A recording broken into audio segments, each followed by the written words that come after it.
how to use the Craft Express flat press. Start by plugging in your press. Then, click the switch on the back of your press to turn it on.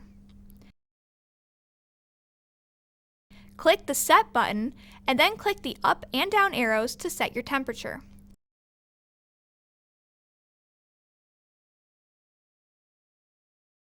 Click the Set button again and then click the up and down arrows to set your time.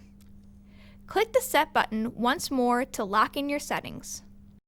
Use the knob at the top of your press to adjust your pressure before pressing. Use the handle at the top of your press to close it.